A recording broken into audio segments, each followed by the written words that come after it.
వీటిలో మరో బ్రేకింగ్ చూసిన మంత్రి శ్రీనివాస్ గౌడ్కు తెలంగాణ హైకోర్టులో ఊరట లభించింది. శ్రీనివాస్ గౌడ్ ఎన్నికల చెల్లదంటూ దాఖలైన పిటిషన్ను ధర్మాసనం కొట్టివేసింది. పిటిషన్ను కొట్టివేస్తూ హైకోర్టు తీర్పునిచ్చింది. మంత్రి శ్రీనివాస్ గౌడ్ ఎన్నిక చెల్లదంటూ ఓటరు రాఘవేంద్రరాజు హైకోర్టులో పిటిషన్ దాఖలు చేశారు.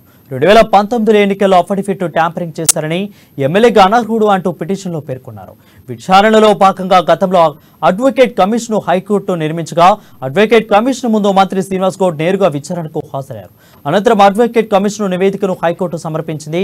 ఇప్పటికే ఈ కేసుకు సంబంధించి హైకోర్టులో ఇరువురు వాదనలు పూర్తి అవగా చివరకు శ్రీనివాస్ గౌడ్ ఎన్నిక చెల్లదంటూ దాఖలైన పిటిషన్ను హైకోర్టు కొట్టివేస్తూ తీర్పునిచ్చింది.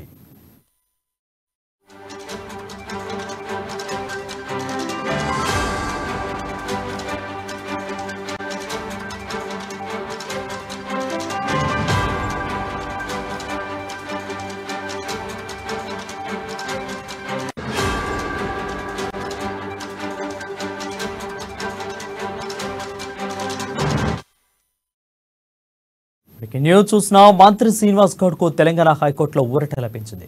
శ్రీనివాస్ గౌడ్ ఎన్నిక చెల్లదంటూ దాఖలైన పిటిషన్ను ధర్మాసనం కొట్టివేసింది. పిటిషన్ను కొట్టివేస్తూ హైకోర్టు తీర్పునిచ్చింది. మంత్రి శ్రీనివాస్ గౌడ్ ఎన్నిక చెల్లదంటూ ఓటరు రాఘవేంద్రరాజు హైకోర్టులో పిటిషన్ దాఖలు చేశారు. 2019 ఎన్నికల్లో అఫిడవిట్ ట్యాంపరింగ్ చేశారని, ఎమ్మెల్యేగా అనర్హుడు అంటూ పిటిషన్లో పేర్కొన్నారు. విచారణలో భాగంగా గతంలో అడ్వకేట్ కమిషన్ హైకోర్టు నియమించగా అడ్వకేట్ కమిషన్ ముందు మంత్రి శ్రీనివాస్ గౌడ్ నేరుగా విచారణకు హాజరయ్యారు. అనంతరం అడ్వకేట్ కమిషన్ నివేదికను హైకోర్టు సమర్పించింది.